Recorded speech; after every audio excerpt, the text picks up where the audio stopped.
अकेले बैठे होते हैं ना हम लोग, तो दिमाग में बहुत बड़ी भीड़ चल रही होती है, और जब भीड़ में चल रहे होते हैं तो बहुत अकेलापन महसूस हो रहा होता है। तो कितने सारे ऐसे लोग हैं जिनके पास देखने में भीड़ है पर वो अकेले हैं, बहुत अकेले हैं। और कुछ वे हैं जिन्होंने अपने प्रेम से या जिनके प्रति श्रद्धा से, इतने सारे वे लोग हैं जो ये चाहते हैं कि हमें कुछ मौका मिले, हम काम आए।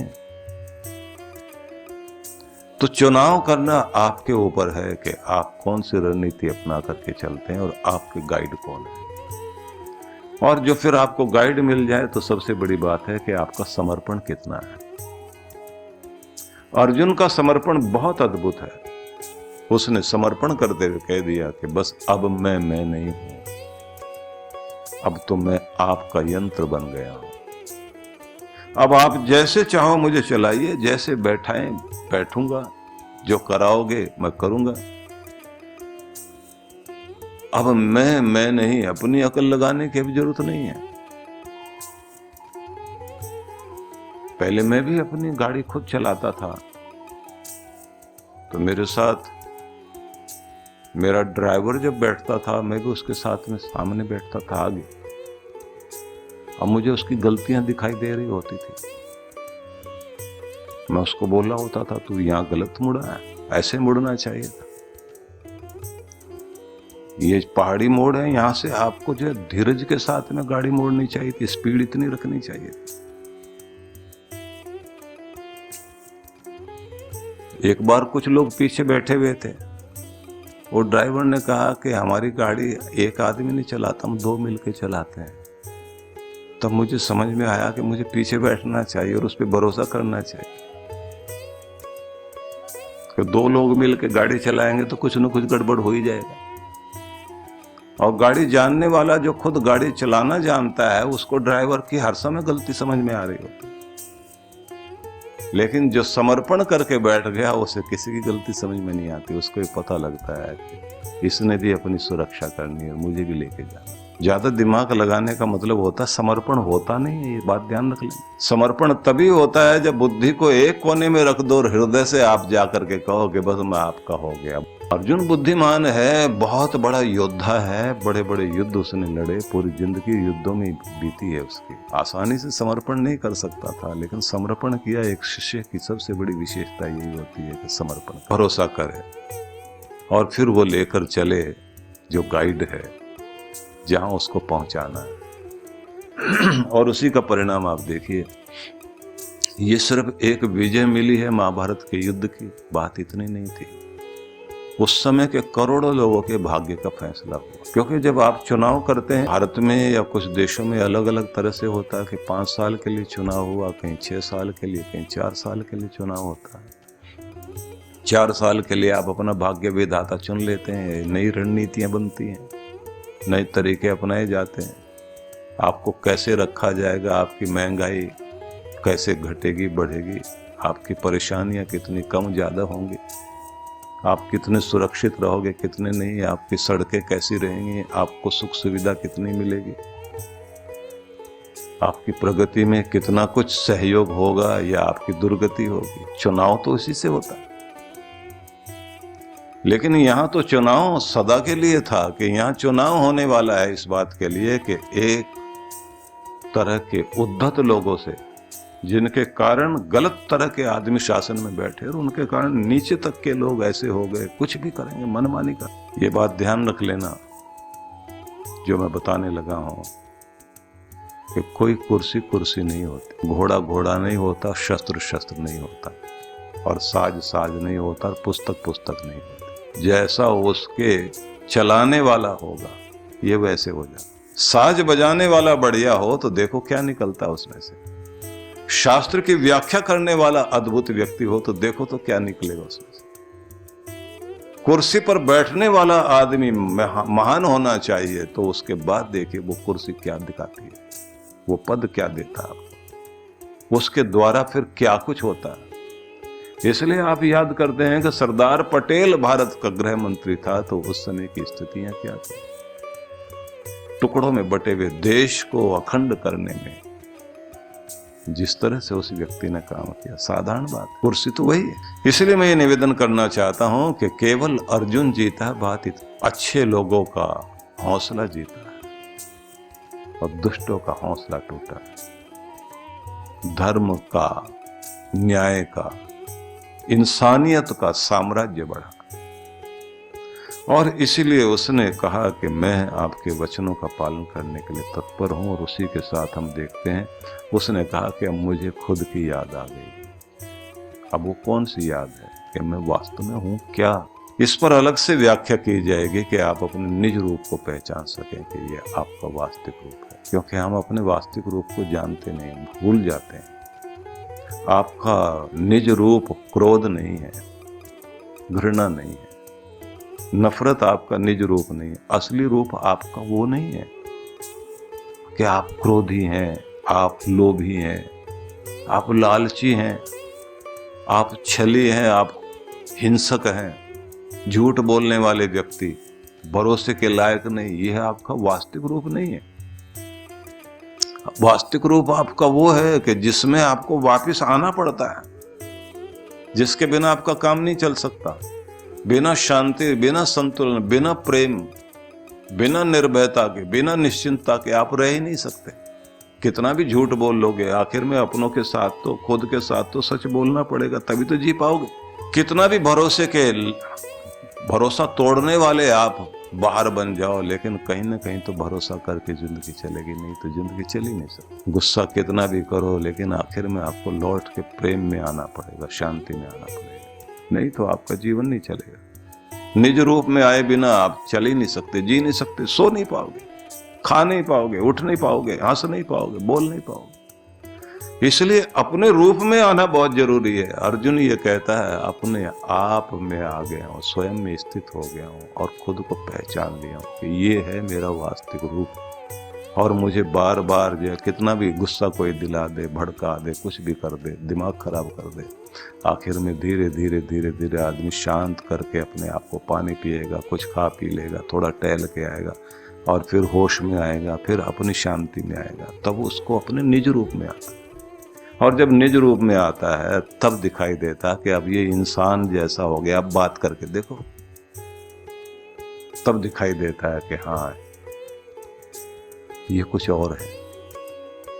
तो जब आपको ये पता लग जाता है कि मेरा वास्तविक रूप ये है, जैसे पानी कितना भी गर्म कर लीजिए आप, वो आग के कारण गर्म है, वैसे वो गर्म होता ही नहीं। गर्म से गर्म पानी भी हाथ जला रहा है, आग से भी भयंकर तरीके से जलाता है। उबलता हुआ पानी किसी पे डाल दीजिए, कितना भयंकर होता है। वो चमड़ी की तीसरी लेयर तक को जला करके खराब कर देता है। लेकिन अगर देखें आप, जले हुए आदमी को आग से जल जाए तो ठंडा पानी तो डालते हैं, वही तो शांति देता है। ये दूसरों के कारण आपके अंदर जो है प्रभाव आता है कि किसी ने आपको उबलता हुआ, खोलता हुआ पानी बना दिया। लेकिन पानी को आप छोड़ दें, आग को दूर कर दें, वो अपने निज रूप में आ जाएगा, अपनी असलियत में आ जाएगा कि ये मैं हूँ। और उबलता खोलता हुआ पानी प्यास बुझाने के काम नहीं है, किसी काम का नहीं रह पाएगा। आपको अपने असली रूप में आना ही पड़ेगा। तो अर्जुन ये कहता है कि मैं स्वयं में आ गया। गत संदेह और जो ये डाउट पाल रखे थे ना मैंने कि नहीं ऐसे नहीं, ऐसा होगा, वैसा होगा, फलाना होगा, खत्म हो गया सब। और कहाँ पहुंच गया हूं कि अब सरेंडर करने के लिए, समर्पित होने के लिए, वचन निभाने के लिए मैं तैयार हो गया हूं। कर इससे वचन तब। और यहाँ पहुंचने के बाद आदमी का मन अपने आप जिसके प्रति आप समर्पित हो गए वो तो याद आएगा ही आएगा, हर पल वही ध्यान में रहता है। तो भगवान के प्रति समर्पित हो गए तो हर पल याद वही। इसलिए मैं एक बात कहूंगा आप सभी से कि आप प्रभु के प्रति समर्पित होइए, अपने गुरु के प्रति समर्पित होइए, अपने धर्म के प्रति समर्पित होइए। जब ये कहा जाता है बुद्धम शरणम गच्छामि, तो वहां सीधा ही मतलब अपने बुद्ध, अपने प्रबुद्ध, अपने गुरु की शरण में जाता हूं। जब आप कहते हैं धर्मम शरणम गच्छामि, तो धम्मम शरणम कुछ और नहीं है। गुरु ने जिस धर्म को बताया है उस धर्म की शरण में जाता हूं। संघम शरणम गच्छामि, उन संगति की शरण में जाता हूं जो धर्म निभाने वाले, हैं, गुरु से जुड़े हुए लोग हैं, उनके समूह में जाकर उनकी शरण में बैठता हूं। कि कैसे लोगों के बीच आप बैठते हैं जिससे आपकी जिंदगी चलती है। गलत आदमी गलत लोगों को चुन लेते हैं, वही दोस्त। और चंडाल चौकड़ी एक बार मिल जाए आपको, रोज पीना सिखाएगी, नशा करना सिखाएगी, ऐब सिखाएगी।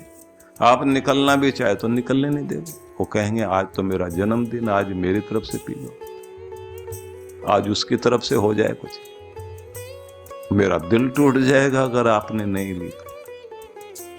पता नहीं कौन सा दिल है उसका, और आप बाहर निकल ही नहीं पाते। जिनके बच्चे नशे के ऐबी हो जाते हैं, उन लोगों को अपने बच्चे का इलाज कराने के लिए हॉस्पिटल ले जाते हैं, वहां रखते हैं, उसके बाद वापस लेके आते हैं तो थोड़े दिनों के बाद बच्चा फिर शुरू कर देता है। कारण क्योंकि ठीक होके आ गया। चंडाल चौकड़ी तो है ना, मिलेंगे। जैसे वो मिल गए, और भाई क्या हाल है, हो जाए थोड़ी सी, नहीं मैंने छोड़ दिया है, वो धुआं ही डाल देंगे उसके ऊपर पीते हुए। उस धुएं की सुगंध जो मस्तिष्क में बसी होती है, जिनको नशा करने की आदत होती है, वो जो धुआं जाएगा दिमाग में, आदमी पीछे पीछे चल पड़ता है। कितने घर खराब हुए पड़े हैं। लोग कहते थे पंजाब में ऐसा, अब तो जगह जगह ये हाल हो गया। कोई आइसक्रीम में मिला करके खिला रहा, कोई जो है धुएं के रूप में दे रहा, कहीं हुक्का बेर बार, कहीं सिक्का बार, क्या क्या चीजें। आपकी संगति भी आपके लिए कितनी खतरनाक हो सकती है। तो जब ये कहते ना धर्मम शरणम गच्छामि, तो वही संगम शरणम गच्छामि। धर्म वाले ऐसे लोगों के संग में अगर आप जाते हैं और वो सब गुरु से प्रेरित हैं, तब शायद कोई उम्मीद है कि आपकी जिंदगी कीमती बने। नहीं तो आजकल एक ही एक बेटा बेटी है, गलत संगति मिल गई, बढ़िया स्कूलों में पढ़ा रहे हैं, अमीरों के बच्चे हैं, वहीं पर आइसक्रीम बेचने वाला बाहर खड़ा हुआ, वहीं पर वो बच्चे भी हैं जो लेके आते हैं। शुरुआत से बिगाड़ रहे हैं। मैं नहीं कहता कि सब जगह ऐसा है, लेकिन कुछ जगह तो है। तो निवेदन एक ये है सभी के लिए, जो मैं इस समय कुछ बातें कहूंगा, उन्हें बहुत ध्यान से हमें सुनना चाहिए, समझना चाहिए। वैसे तो देखा जाए तो महाभारत में अनुगीता है, और अनुगीता में कुछ संदेश दिए गए हैं। वहां लिखा है अहिंसा सत्य वचनम अक्रोध क्षांति आर्जवम। हिंसक न बनना, तुम हिंसक जानवर नहीं हो, मनुष्य हो। अपने प्रेम को अपने अंदर जिंदा रखो। दूसरा, वचनों में सत्यता रहे, भरोसे लायक तुम्हारे वचन और तुम्हारी वाणी बने। तीसरी बात कही है कि तुम्हारे सारी खुशी को तुम्हारा क्रोध छीन ले जाता है। अपने क्रोध पर काबू पाने की प्रैक्टिस हर दिन करिए। अगली बात कही है कि आपकी जिंदगी की शोभा आपके बर्दाश्त करने में है, क्योंकि रिश्ते उसी से टिकते हैं। क्षांति आर्जवम। शांति का अर्थ ही है क्षमा कर देना और बर्दाश्त कर देना। सबके अलग अलग स्वभाव है। आर्जव और सरल स्वभाव अपनाकर जिंदगी चलाइए। गुरुनाम नित्य शुश्रूषा। अपने गुरुओं को सेवा से उनका दिल जीतो, जिससे आशीष फलें और आपका जीवन सुखी हो। वृद्धानाम अपि पूजनम। घर के बड़े बुजुर्गों को आदर देना सीखो। पूजनम, पूजा नाम सत्कार। पूजनम का मतलब आरती उतारना ही नहीं है, यहाँ अर्थ है सत्कार करना। बड़ों को कुछ नहीं, उनको इज्जत दे दीजिए, बस इतने में खुश, सब कुछ दे देंगे अपन। शौचाद अकार्य संत्याग। पवित्रता अपना करके जो नहीं करने चाहिए काम, उनका परित्याग करते हुए जिंदगी चलाओ। सदा पथ्यस्य भोजनम। और वहां ये संदेश दिया गया है कि भोजन परहेज रखकर करना सीख जाओ। बद परहेजी 100 दवाएं और 1 परहेज बराबर होता है। तो 100 दवाएं करने की जरूरत नहीं, 1 परहेज कर लीजिए, आप दवाओं से बच गए, बीमारी से बच गए। एवं आदि गुण वृत्तम नराणाम दीर्घ जीवितम। ये उत्तम गुणों को प्राप्त करने वाले लोग लंबी आयु तो जीते ही हैं, लेकिन उनका जीवन ऐसा है कि शरीर छूटने के बाद भी वो दुनिया में रहते हैं, उनकी कीर्ति रहा करती है। जिंदगी जीने का तरीका तो ये है। बहुत बहुत आशीर्वाद आप सभी को। ये जिंदगी परमात्मा का प्रसाद है, इसे अभिशाप न समझ। कहा जाता है कि जिंदगी तेरी भी अजीब परिभाषा है, जिंदगी तेरी भी अजीब परिभाषा है, संभल गई तो उत्सव है और बिखर गई तो तमाशा है। इसलिए जीवन को संभाल लिया गया तो मानना चाहिए कि संभला हुआ जीवन सफल जीवन है, उत्सव बन गया। नहीं संभाल पाए तो यह जीवन हमारा एक तमाशा बनकर रह जाता है। इसलिए ये गीत है परमात्मा का, इसे गुनगुना कर जिए, या फिर लोग गीत को गीत न समझें तो जिंदगी को भुन भुना करके जिए, हर समय भुने हुए पीड़ित मुस्कुरा करके जिए, या फिर मुंह लटका करके जिए। परमात्मा ने तो हमको एक बहुत बड़ा वरदान दिया है जीवन के रूप में। ये हमारे ऊपर है। हम लोग सोचते हैं कि परिस्थितियां प्रभावित करती हैं, परिस्थितियां निश्चित रूप से प्रभावित करती हैं, लेकिन हमारे ऊपर है कि हमारी प्रतिक्रिया क्या होती है। कभी कभी कड़वे शब्द मजाक में बोल दिए जाएं, हंसकर बोल दिए जाएं, तो आप उनको हंसकर टाल देते हैं। कभी कभी अच्छी बात भी गुस्से में कोई बोले, आपको उसकी अच्छी बात भी समझ में नहीं आती। कहने वाले व्यक्ति का अपना ढंग और समझने वाले व्यक्ति का अपना ढंग। किसी की नसीहत आपको, अगर आपका हृदय अच्छा है तो दुश्मन भी दे तो समझ में आ जाएगी। मन आपका अच्छा नहीं है तो आपके अपने प्यारे लोग भी आपको नसीहत दें, आप उनको कहोगे हमें आपके भाषण की जरूरत नहीं है।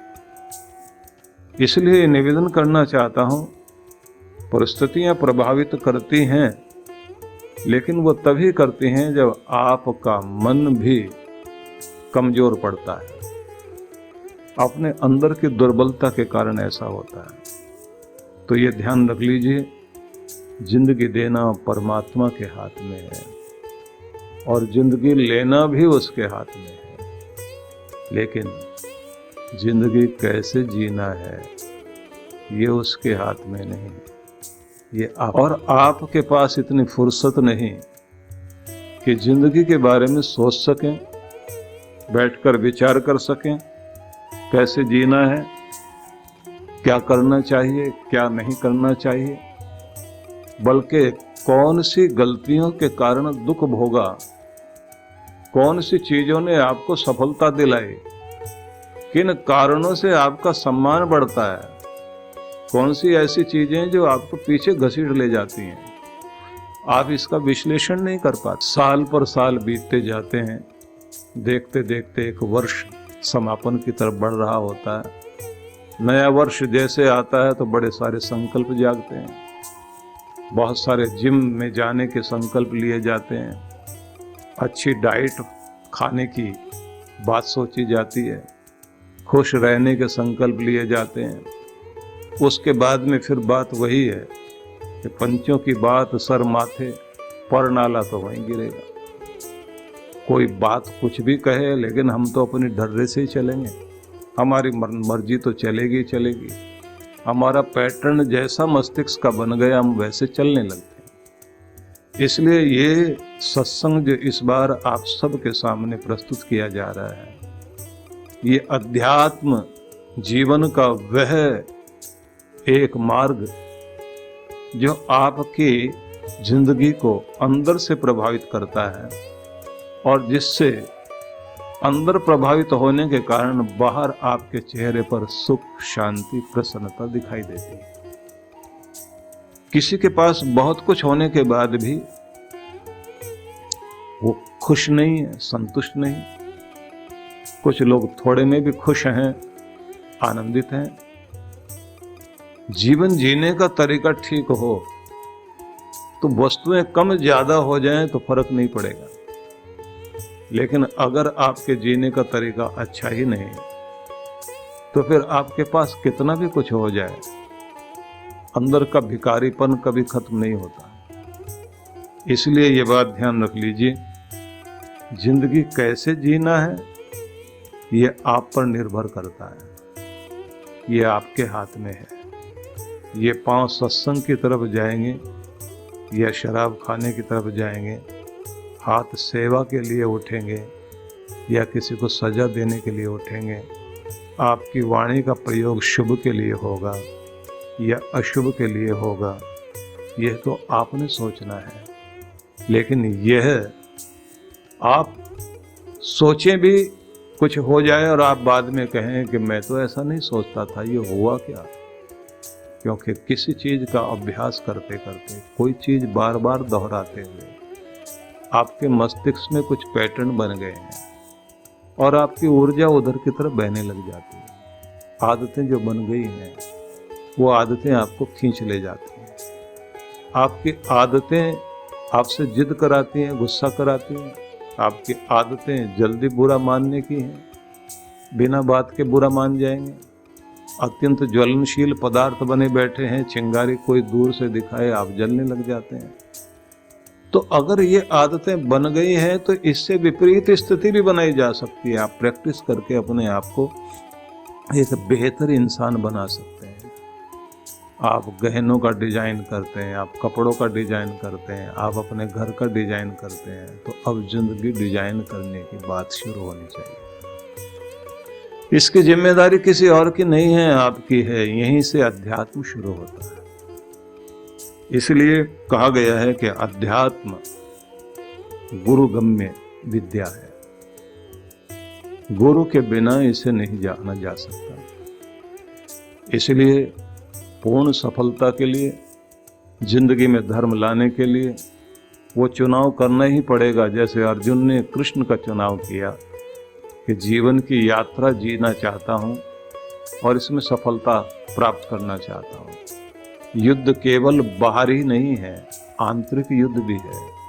मैं उसमें विजयी होना चाहता हूँ। समाज में हमारे युद्ध का प्रभाव पड़ेगा कि अच्छे लोग इकट्ठे हो सकें और दुर्जनों का मनोबल टूट सके। इसलिए अर्जुन ने ये चाहा कि मुझे नियंत्रित करने के लिए और दिशा देने के लिए मेरे साथ मेरे निर्देशक के रूप में श्री कृष्ण, जो उसने कहा कि मेरे मार्गदर्शक बनकर, गुरु बनकर, मेरे सखा बनकर मेरे साथ रहे। ये चुनाव अपने आपे में महत्वपूर्ण चुनाव है। बात ध्यान रख लीजिए कि आपके सलाहकार अगर ठीक हैं तो जिंदगी अच्छी हो सकती है। अगर सफल लोग आपके साथ हैं और उनकी सलाह आप लेते हैं तो आपकी जिंदगी कीमती बनेगी। फेल लोग जिंदगी में कुछ भी नहीं कर पाए, न कुछ कर पाएंगे। ऐसे लोग या 420 ऐसे धोखाधड़ी वाले लोग या कपटी लोग, जो ऐसे लोग अगर हमारे मार्गदर्शक बन जाएं, शकुनी जैसे, मंथरा जैसे लोग। मंथरा सेविका है, बहुत सेवा करती है और इतनी मुंह चढ़ी और इतनी मुंह लगी, या कहना चाहिए कि कान भरने वाली, जिसको बात बात में कई पुकारती है कि तुम आओ, ये काम करो, हर चीज में वही आ गई। लेकिन कमाल की बात है कि जब मौका लगा तो उसने इस तरह की सलाह दे डाली, पूरा घर ही नहीं बदला, एक साम्राज्य की दिशा ही बदल गई। शकुनी ने केवल दुर्योधन का ही मन नहीं बदला, उसने एक बहुत बड़े युद्ध को खड़ा कर दिया। न जाने कितनों का भाग्य और दुर्भाग्य खड़ा करने में सहयोगी बन गया, क्योंकि वो किसे हिला रहा था। एक बड़े आदमी को जिसके साथ कितने सारे लोग जुड़े हुए हैं, एक राजकुमार हस्तिनापुर के नरेश का बेटा दुर्योधन उसको हिलाने वाला और उसका सलाहकार बनकर बैठा हुआ है शकुनी। आप सोचिए कि बुद्धि निर्णय लेगी, बुद्धि को भटकाने वाले कौन? इसलिए कहा गया है कि अध्यात्म विद्या जो आपका लोक और परलोक सुधार सकने की शक्ति रखती है उसको गुरु गम्य कहा गया है कि गुरु के माध्यम से ये विद्या मिलती है। तो आपका सलाहकार कौन? कृष्ण सलाहकार बने और रथ पर बैठे, लेकिन कहा कि तुम्हारी लड़ाई तुमने खुद लड़नी, मैं नहीं लड़ूंगा, मैं तुम्हें उचित मार्गदर्शन दूंगा। अर्जुन कहता बस मेरे रथ को वहां लेकर जाइए जहां मुझे जाना चाहिए, जो विजय की ओर है, और केवल रथ ही नहीं मेरी जिंदगी के रथ को भी लेकर चलिए कि मुझे कहां पहुंचना चाहिए। इसलिए एक विषादग्रस्त अर्जुन को उस जगह लाकर खड़ा कर दिया श्री कृष्ण ने जहां वो कहता है नष्टो मोह, मेरा मोह नष्ट हो गया, मेरा संशय नष्ट हो गया, मैं अपनी स्थिति को प्राप्त हो गया। और आखिर में जब ये कहता करिष्ये वचनम तव, अब मैं आपके आदेश का पालन करने के लिए तत्पर हूं, मतलब अब मैंने पूरी तरह सरेंडर कर दिया। अध्यात्म में इस बात को माना जाता है कि देव शक्तियां चारों तरफ ब्रह्मांड में फैली हुई है। तो ध्यान के नियमों में एक नियम यह भी है कि सुख की, समृद्धि की, शांति की, साहस की, सब तरह की शक्तियां अलग अलग दिशाओं में मौजूद हैं। और आप जिस समय अलग अलग दिशाओं में खड़े होकर प्रणाम करते हैं, जैसे बुद्ध से किसी ने पूछा कि ये व्यक्ति स्नान करने के बाद अलग अलग दिशाओं में प्रणाम क्यों कर रहा है, तो बुद्ध ने कहा एक दिशा है पितरों की, जहां अपने पूर्वजों को प्रणाम करता है। एक दिशा वो है जो गुरुओं की दिशा है, जिस तरफ इसने प्रणाम किया, और एक दिशा वो है जो उसके कर्तव्य की और धर्म की दिशा है, उसे प्रणाम किया कि मुझे इस मार्ग पर चलना है। अलग अलग दिशाओं का उन्होंने बताया, जो किसी अलग समय में मैं आपको बताऊंगा। इसी तरह से ध्यान में भी एक नियम होता है कि तुम समृद्धि की दिशा में या खुशी की दिशा में या ऊर्जा की दिशा में, जहां से आप अपना साहस उत्पन्न करना चाहते हैं, उधर प्रणाम करते हुए शक्ति लेते हैं। हमारे यहाँ पूर्व और उत्तर में मुंह करके बैठने का नियम माना गया पूजा में। एक तरफ से प्रकाश आता है, एक तरफ वह है जो उत्तरोत्तर प्रगति की दिशा है, कुबेर की दिशा है, जहां आपके पास संचय होता है समृद्धि का, खुशी का, प्रसन्नता का, जिसे टिकाए रखना है। थोड़ी देर के लिए शांत हर कोई आदमी हो जाता है, लेकिन वो शांति उसकी टिकेगी या नहीं टिकेगी, ये बरकत गुरु की कृपा से होती है। इसलिए जो कहा गया है, मुंडकोपनिषद में कहा कि अध्यात्म को अगर प्राप्त करना चाहते हो, दो चीजें जानना जरूरी है। द्वे विद्ये वेदितव्ये थी, परा च अपरा। परा अपरा दो विद्याओं को जानना प्रत्येक मनुष्य का कर्तव्य है। एक से भौतिक प्रगति हो, दुनियावी प्रगति, तरक्की, और दूसरी वो चीज जिससे आपकी आध्यात्मिक प्रगति हो सके। और इसके लिए क्या करें? तद विज्ञानार्थम स गुरुमेव अभिगच्छेत।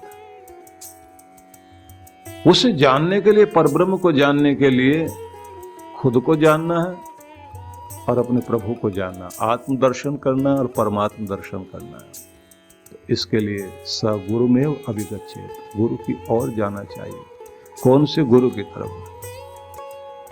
श्रोत्रियम ब्रह्मनिष्ठम, जो श्रोत्रिय है, वेदों का विद्वान है, लेकिन जिसने अनुभव कर लिया, ब्रह्म को प्राप्त किया, भगवान को जिसने प्राप्त कर लिया। तो ऐसे गुरु की तरफ जाने के लिए क्या करें? तद विज्ञानार्थम स गुरुमेव अभिगच्छेत समित पाणी श्रोत्रियम ब्रह्मनिष्ठम। समित पाणी होकर जाना चाहिए, अपने हाथ में समिधाएं लेकर के जाए, जिसका मतलब ये होता है कि जैसे यज्ञ में समर्पण करने के लिए समिधाएं होती हैं, ऐसे मन से, वचन से, कर्म से मैं भी समर्पित होने के लिए आया हूँ।